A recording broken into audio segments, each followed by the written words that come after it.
Good afternoon, Patriots, and welcome to the 97th audio chat on the Q News Patriot Rumble Channel series. I am the Q News Patriot, joined today by Patriot, traveler, author, and producer Chad Stewart.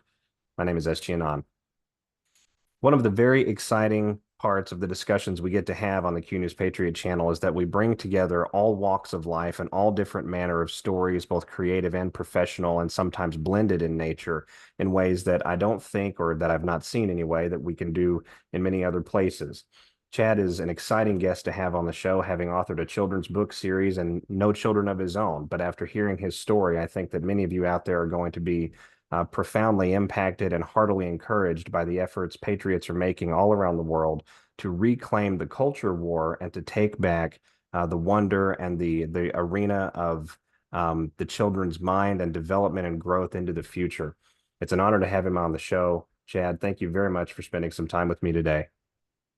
Oh, you're welcome. It's a privilege to be on. Well, the privilege is mine, not to be repetitive there by any means, but one of the things we were talking about off air prior to coming on was the inspiration for this book series and this entire almost like a pseudo Harry Potter patriotism layout that I've seen, and I'm really quite curious about it. But before we get into that, since you're meeting my audience for the first time, do you mind to give us just a summary of who Chad Stewart is, how you came to be doing what you're doing now? Where did Chad come from? Sure. Yeah, it's always good kind of just to give a quick overview, because from that we can dig deep into any of the topics that I bring up. But originally from Newport Beach, California. So grew up in a beautiful area. I was very privileged in that sense. I was back east in Wellesley, Massachusetts for about 16 years, did my undergraduate in British literature and European history, double major, and actually read more and wrote more as a history major than I did an English major, go figure. And it was somewhat semi pre-law. Thank goodness I didn't go down that road. And then went on to postgraduate and then graduate school, and eventually got into banking and investment banking and worked for three Fortune 100 companies. And it was at I think it was at Morgan Stanley.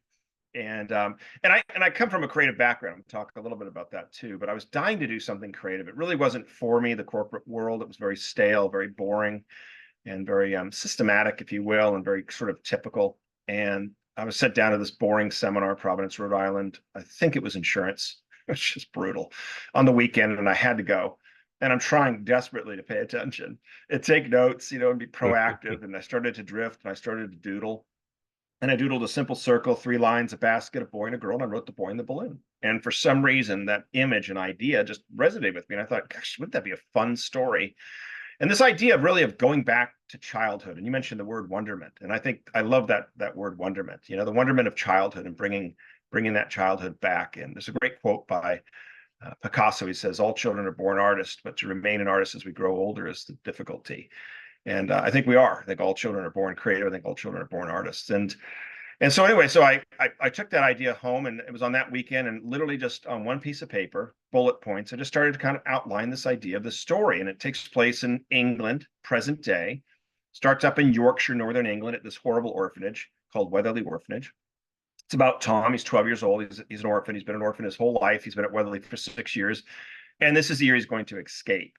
And that's stated within the first couple of pages, which I think is really important for the book, because this isn't going to be a story of David Copperfield, or Oliver Twist. It's not a story about an orphanage. It's about getting out of the orphanage, breaking free, if you will, from the matrix, from the system, knowing that there's a better life out there.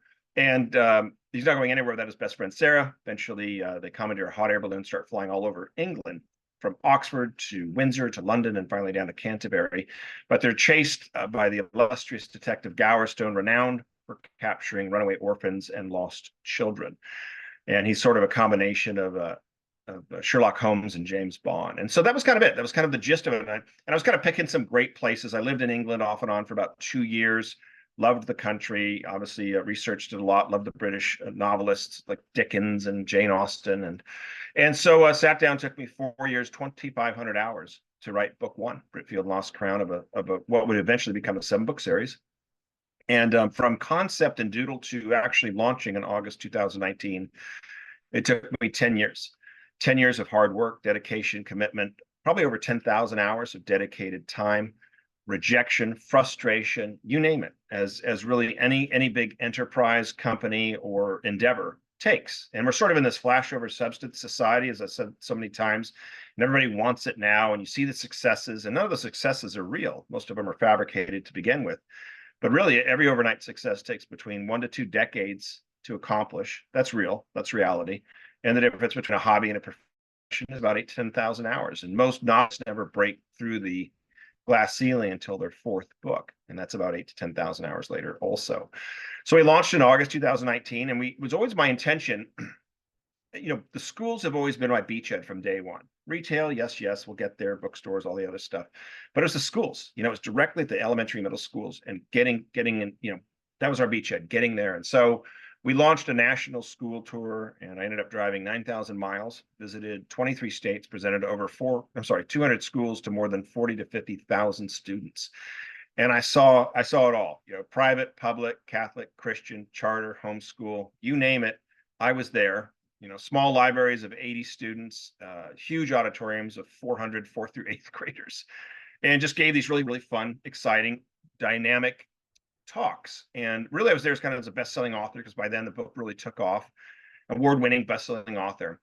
I only talked about Britfield for about 15 minutes, and then I really got into the importance of creativity and storytelling, because I was there really to inspire every single student that watched the presentation about the gift that they have. We're all born creative, and to trust their instincts, to trust their ideas. And I start that theme with the sense of an idea. We all have ideas. Sometimes it's something you want to do over the weekend. Maybe it's a Christmas vacation. Maybe it's a sport you want to go out to. Sometimes we have bigger ideas, something we want to do when we grow up, something that we want to accomplish. Maybe it's a company we want to work for. Maybe it's a company that we want to build ourselves. And I say those ideas are great, but they may take you 3, 5, 10, 20 years to realize. And I'm telling that to 4th graders, 5th graders. That's honest, and it's real. And they were connected, because I wasn't there trying to sell them bunk, if you will, or try to sell them some type of agenda. And that sincerity really resonated. 45 minutes into the presentation, you could hear a pin drop. There wasn't wrestling, there wasn't noise. They were really geared, and it was fun. It was a dynamic, presentation. I had pictures from like Toy Story, and we had a trailer from Star Wars, and it was just great, because we're talking about creativity. And and I talked a little bit about George Lucas, how he had an idea, for this thing called Star Wars, in the 70s, and he was rejected by every studio, every producer, everyone in Hollywood. Everyone thought the idea was absolutely ridiculous, wouldn't be successful. And told them to go write something else. And it took him like 3 years to finally get a studio to do it. And he had to sign like a contract to do other films with them. And they didn't give him the funding that he needed. It took 3 years from there. Launched in 1977. It's become, it's actually almost 50 years later, it's a $68 billion worldwide franchise. $68 billion franchise, all from an idea that was rejected. And I tell him, I said, that's the norm. That's really, you get more rejection than you get success and stuff. So I won't go into this, but that's kind of what I was telling these students. I was treating them like adults, if you will. I wasn't sitting there trying to sell them bunk and stuff, but I was getting them excited. And so we were very successful with that tour. I think we sold over 20,000 books just in that one tour alone, through all our school interaction just along that time. And just to give you an idea, most published books, 97 out of 100 published books fail to make a profit. Most published books, traditionally published books, will sell between 3 to 500 in a lifetime. And if your book sells between 2 to 3,000 in a lifetime, it would be considered successful. Bestsellers about 8 to 10,000 books, depending on the time frame. So it's, and very few books will hit 100,000 or a million mark, and most of that's designed, like the Harry Potter series.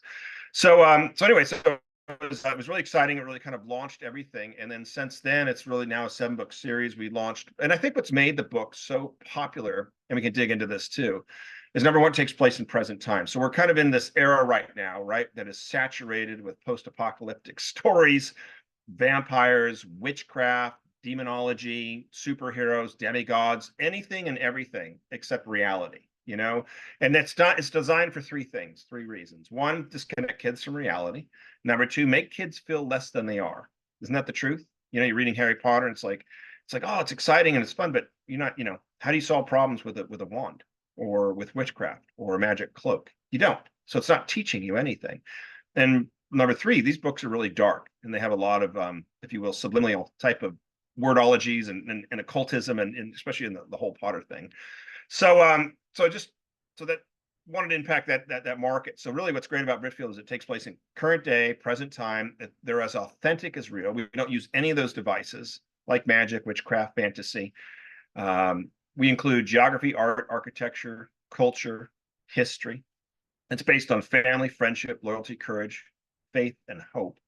And it hits the 4 C's: creativity, critical thinking, communication, and collaboration. That's what's in every single book, threaded throughout the entire novels. And I think what's also interesting about this series, and we can get into it, is because it's accurate, because it's current, we bring in a lot of events. And in book 4, which we're getting ready to launch in October, Britfield and the Eastern Empire, we talk about quantum computers, quantum encryption, the dangers of AI, and a one world digital currency, and social credit scoring, all that kind of stuff.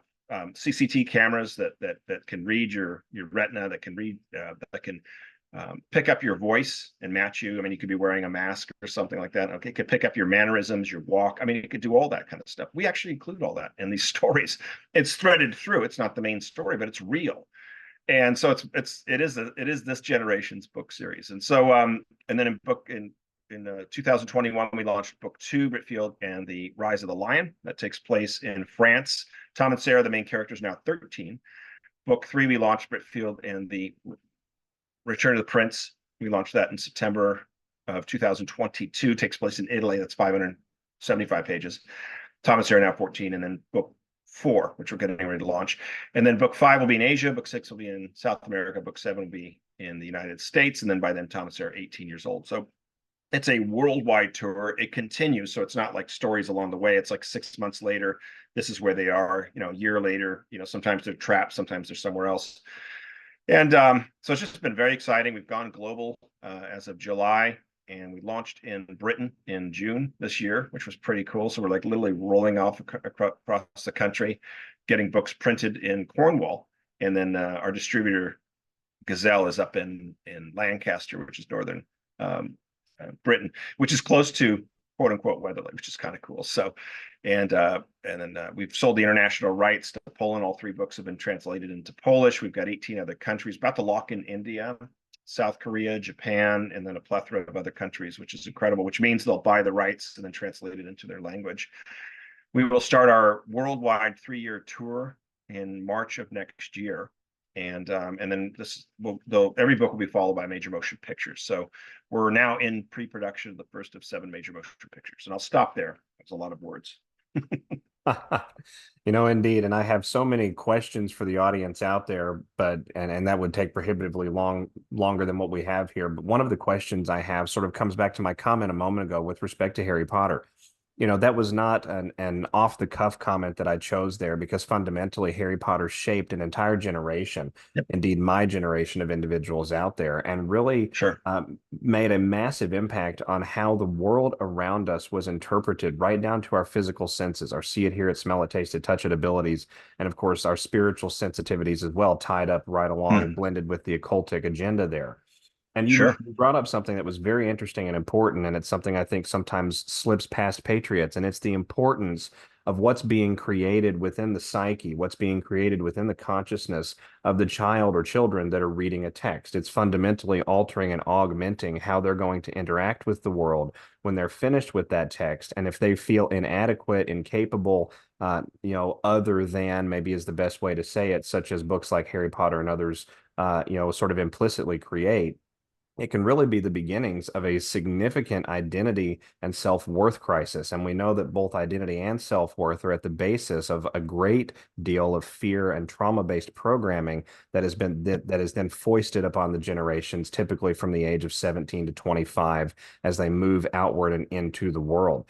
So with that being my contextual basis for my next question, the question deals with the importance of children's psychological walk away, the effect that happens when they read these books. And from the excerpts that I've read, it very much seems that the characters in your books, Tom and Sarah, are extremely adept. They're very clever, and they're very good at thinking outside of the box. And fundamentally, I think for a child, that's very empowering. Do you care to comment a little bit on these topics that I'm bringing up and how it plays into the book series?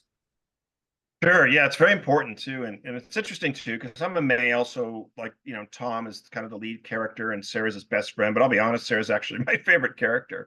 at least in book 1 and 2. And so they balance each other very, very nicely. Tom has been an orphan his whole life, so he's street smart, right? He's never really had a proper education, but they put a huge emphasis at the orphanage on books and reading. In fact, one of the chapters in book 1 is called the Book Exchange. And every month, an orphan is in charge of sneaking out of this awful orphanage.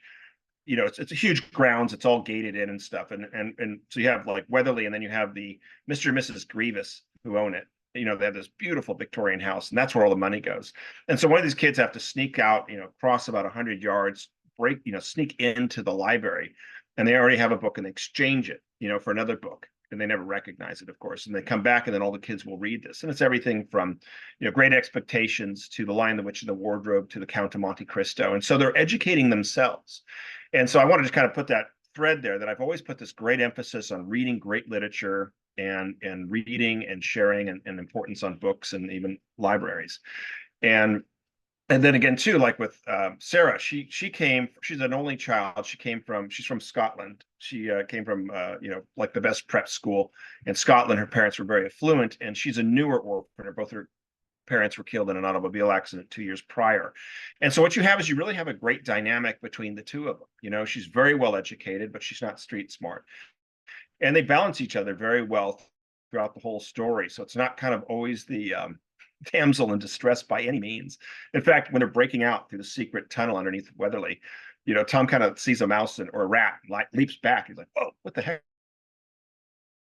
And then ends the flashlight and says, "Tom, it's just a rat. Weatherly's filled with them. Here, I'll lead the way." And I'm using that as an example that it's just like she immediately steps up and takes it. It's not like she's the one that screams and Tom like takes her hand. I mean? So there's this kind of really wonderful balance between these two kids. And then the adults that are in charge, they eventually meet Professor Hainsworth at Oxford. He's just this wonderful professor. He's really kind of he's very stringent at first, but their story warms his heart, and he decides to help them get to London. And so he's just a great character. Detective Gowerstone is really a good character. And so I make the adults not bumbling idiots, if you will, which most of these other books do. And again, too, that's kind of a subconscious way to, like, parents are stupid and adults are dumb. And that's pretty much what's out there in a lot of literature, a lot of the films. It's always the Keystone Cops and stuff like that. And we don't do that. We're very honest, we're very real. Some people are despicable, like the Grievuses, nasty people. But we also elevate, adults and that might know better. And I build on that in book 2 and book 3, and then I really build in it in book 4. I love book 4 in the Eastern Empire, because Tom and Sarah are now 15 years old, and they're a little off the reservation, if you will, right? They're taking risks that they shouldn't. They're getting kind of antsy. They think they know everything. And really one of the main themes in book 4 is decisions and consequences. And it's, sometimes you make the right decisions and these are the consequences, and sometimes you make the wrong decisions. And it's not just how it affects you, but affects others that are around you and trying to help you and trying to protect you and stuff. So I'm very astute, if you will, or dialed in to all these different sort of themes that kind of run throughout the story. And so, yeah, my characters are, they're not invincible, but they're just like other kids in so many ways, and they approach things and they get ideas. And I think what's so great about this story, as I said, I bring in critical thinking, communication, collaboration, and a lot of creativity. But there's a lot of discussions, like, how do we break out of here? Like, there's a great thing even in book 1 where all the orphans get together, and it's like Sarah's been captured. They snuck up to the roof that night. Tom got away. She got caught. She's put into an attic for 30 days. They call it solitude. Just terrible. And Tom's brought, in front of Mr. Grievous and says, "I want you to turn everybody in the next 2 days, or I'll make the next 6 years here miserable, and Sarah will stay there forever," that kind of thing. And so, like, there's an urgency. And so all the orphans come together and they plan the great escape. And it's fun too, because it's like, it's the perfect plan. And of course, everything goes wrong, right? But on the other side of that, all the orphans are willing to sacrifice the punishment that's going to come, even if Tom and Sarah can get out of the orphanage. Because if 2 of them can escape every day that they're out there, and not caught, is a silent victory for all of them. And they're all family. And so as I'm saying, this theme of family, it's not always by birth or blood, but sometimes by a bond that's even stronger. So I'll stop there. I think that's a hugely important theme to highlight in these books because we're all sort of learning that both children, adolescents, and adults post 2020 as we watched, really what Yes. amounted to mass psychosis grip the world and even right down family lines. You saw division, you saw separation, but you also saw such unusual unification across demographics and groups that we've really never seen in history before. And I think that that message is highly adept and appropriate for the present time. That leads me sort of into my next question, which is as it pertains to morality and child rearing, if I may. Sure. Understanding then that the impact of children's literature is a huge component of development, is a huge component of attitudinal shifts and dispositions, and in a lot of ways is going to affect how they respond both to parents and to siblings, and later on to friends, colleagues, and coworkers as they grow and mature into adulthood. I have to ask a very loaded question, and I apologize for how loaded it's Sure. going to sound, but please feel free to rein me in if I go too far. And that it comes back to the idea of freedom of what's the best way to say this? The ability to choose one's path and yet also respect one's parents and respect one's elders and those that are wiser and more experienced. And you have a couple of adult characters in these books that seem very interesting. I think you talked just a moment ago about Detective Gowerstone. How do you strike the balance in these books? And really, maybe a better question is, what does the balance look like to you, Mr. Stewart, when we talk about the freedom to grow and mature and make one's own decisions and also to respect authority? Yeah, and I'll say it's definitely a big problem, and I'll tie it back into the book. But I think, even as a society today, there's nothing more important in a child's life than their education, and we saw that in 2020. And just to sidetrack for a minute, and I've said this on other shows, but there I was on my national tour. I was in Memphis, Tennessee, March 2020. Just did 4 schools back to back. Was so excited to be in the heart of America. And all of a sudden everything started to close, and I saw the writing on the wall. I knew that this this whole trip was over. It's just like boom, back to San Diego. And when I was driving back, I thought to myself, it'll be very interesting to see how many parents will return their children to schools when this is done. And a lot of my friends were kind of confused and like, why? What do you mean? And I said, I'm basing it on 3 things. For the first time in history, really, parents are going to be flabbergasted, horrified by what their kids are being exposed to in schools, specifically the public system, as young as 4 or 5. I mean, just disgusting. Number 2, how far behind their student, their children are in certain subjects that they shouldn't be. And number 3, when they can sit down, concentrate on the subject, uninterrupted with all this nonsense, they can be done in 2 to 3 hours with all the reading and homework and have the rest of the day to play, to grow up. And this whole system, and we can get into education later if you want to, but this whole ridiculous educational system is nonsense, and it was designed that way.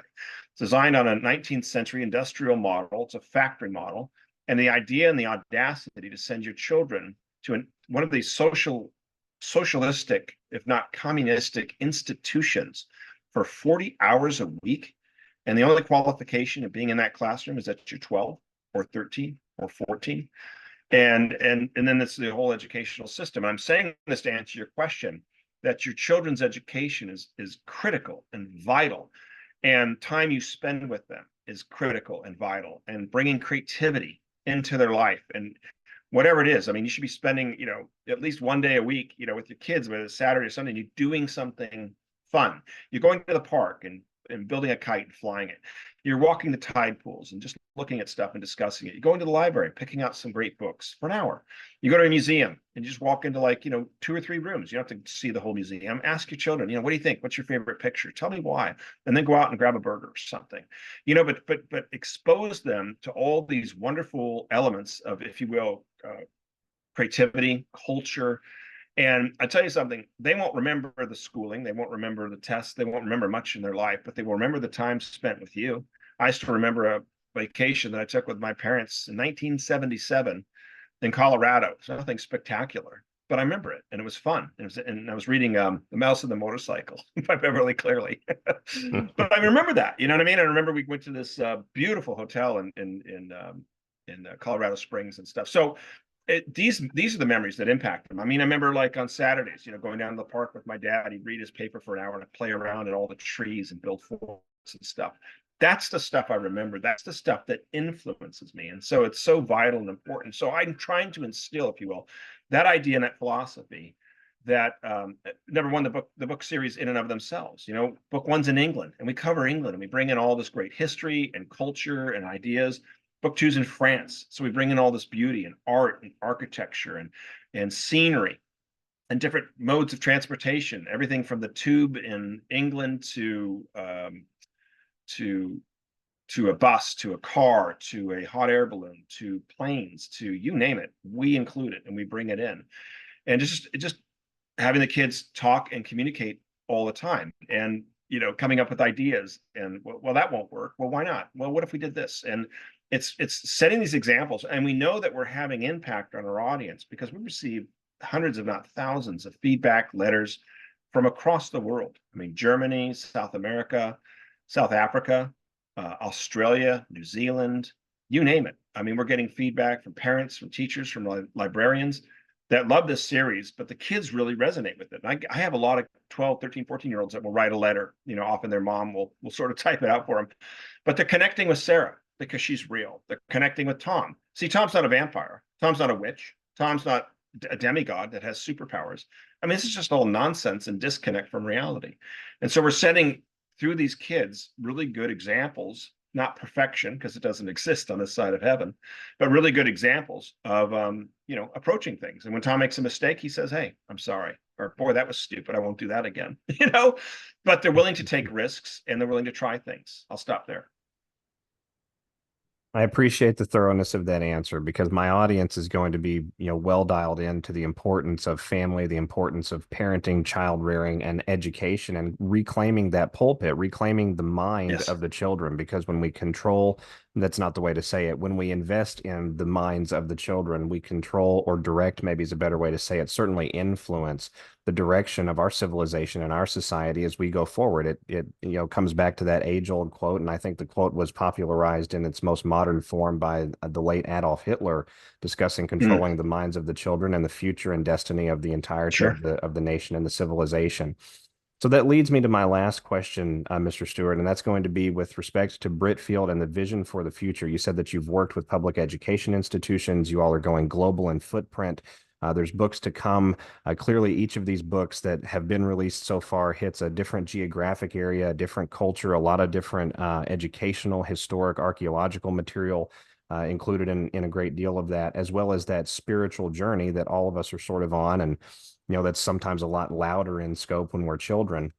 So what is the future of Britfield and for the future of America's children and the children of the world in the eyes of Mr. Stewart?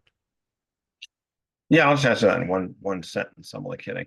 It's like a big question. No, it's exciting. This is a huge undertaking.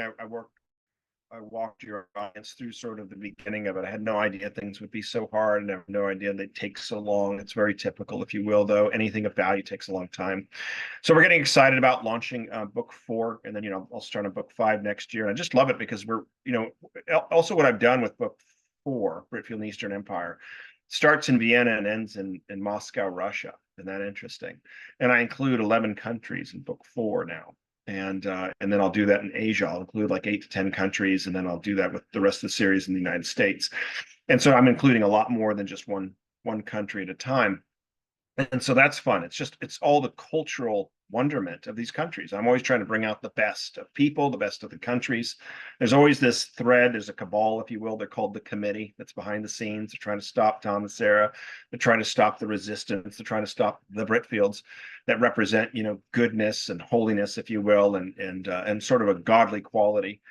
But yeah, so I'm excited about that. I'm excited about continuing the series. The movies are going to be huge. We actually anticipate that the first Britfield movie will actually be one of the highest grossing films in cinematic history.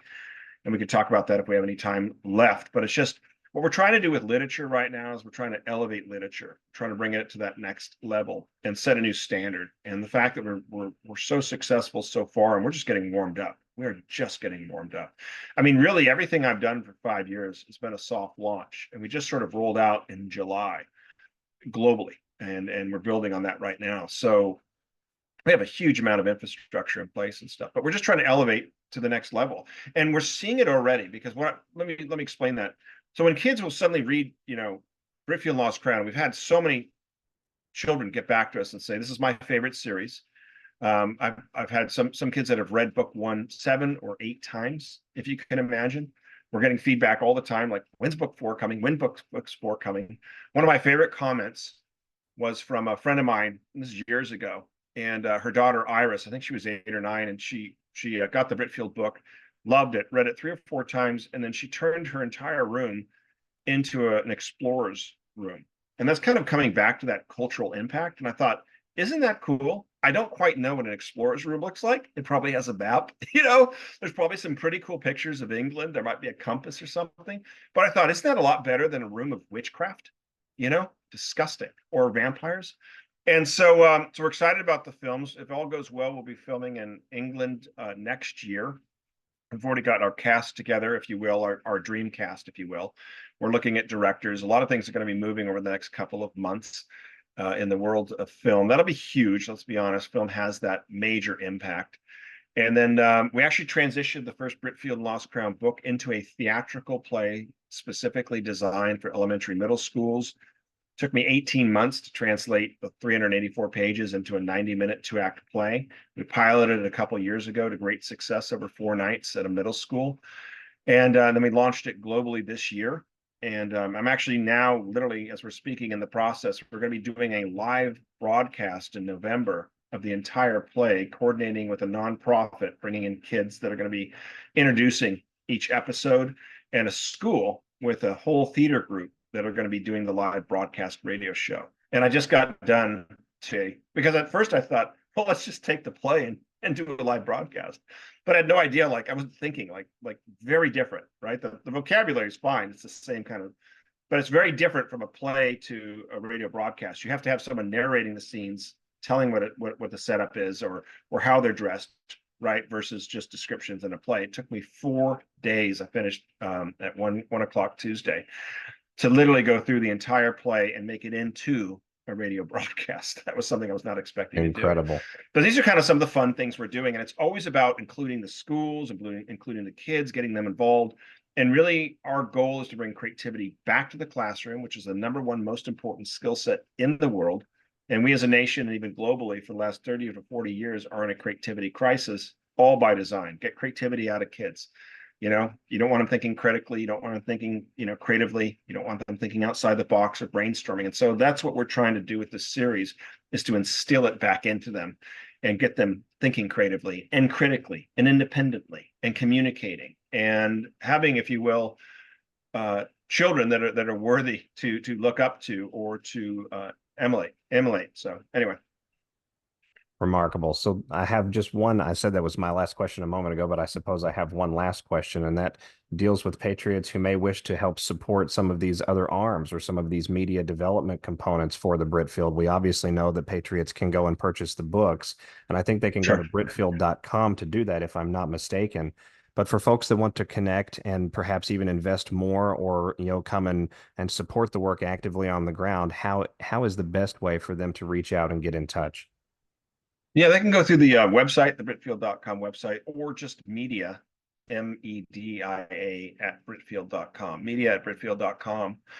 And yeah, we're definitely always looking to partner with others, if you will, looking for other media opportunities, definitely looking to support schools in any way we can. We have the Britfield Institute, which is our nonprofit focused on mostly Title I schools, offering free books, offering free webinars. We've done some writing workshops, 1, 3, 5-hour writing workshops, entrepreneur workshops.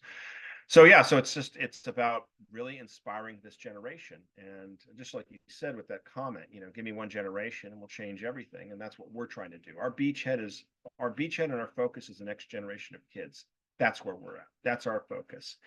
And just trying to inspire them and bring in creativity and a sense of culture. Most kids don't know where Colorado is, and I'm introducing Britain and France and Italy, and I'm showing world maps. I mean, every book has maps in it, and like with book 1, we have Britain, and then we have London, and we have Oxford, and we have Windsor, we have Canterbury. And we're showing these maps and stuff, and it's to get them inspired about geography and history and art and all these other things that have been sort of, if you will, taken out of the classrooms. Indeed, but investing in the minds and hearts of the children restores our hope for the future. Mr. Oh, yes, Stewart, absolutely.